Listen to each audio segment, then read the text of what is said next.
നല്ല മധുരക്കിഴങ്ങ് കിട്ടിയപ്പം ഞാൻ ഒട്ടും താമസിച്ചില്ല. അത് കഴുകി വൃത്തിയാക്കി അരിഞ്ഞ് കഷ്ണങ്ങളാക്കി തോലെല്ലാം കളഞ്ഞ് വേവിക്കാൻ വെച്ചു. അതിനുവേണ്ടി നമുക്കൊരു ചമ്മന്തി റെഡിയാക്കാം. നിങ്ങൾക്ക് എല്ലാവർക്കും അറിയാവുന്നൊരു ചമ്മന്തിയാണ്. പണ്ട് എനിക്ക് എൻ്റെ അമ്മ എപ്പോഴും ഉണ്ടാക്കി തരുമായിരുന്നു. ആ ടേസ്റ്റ് ഇപ്പോഴും എൻ്റെ നാവിലുണ്ട്.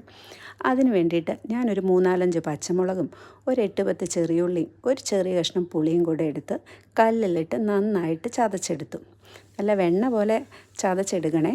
എന്നിട്ട് അതിൻ്റെ കൂടെ കുറച്ച് ഉപ്പും വെളിച്ചെണ്ണയും കൈ വെച്ച് തിരുമ്മി യോജിപ്പിച്ചെടുക്കണം. അതിൻ്റെ കൂടെ ഞാനൊരു കട്ടൻ ചായ കുടിക്കാമെന്ന് കരുതി. അങ്ങനെ ഒരു നല്ല കട്ടൻ ചായ ഇട്ടു. കട്ടൻ ചായ അവിടെ ഇരുന്ന് ഇങ്ങനെ തിളയ്ക്കാൻ തുടങ്ങിയിട്ടുണ്ടേ. അങ്ങനെ തിളച്ച് വന്നപ്പോഴത്തേക്കും നമ്മുടെ ആവി പറക്കണ മധുരക്കിഴങ്ങ് അവിടെ റെഡി ആയിട്ടുണ്ട്.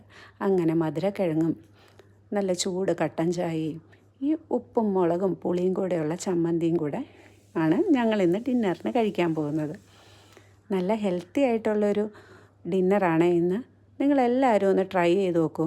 ഈ ഉള്ളിയും മുളകും പുളിയും കൂടെയുള്ള ചമ്മന്തിയും ഈ മധുരക്കിഴങ്ങും എന്താ ടേസ്റ്റ് എന്നറിയാവോ?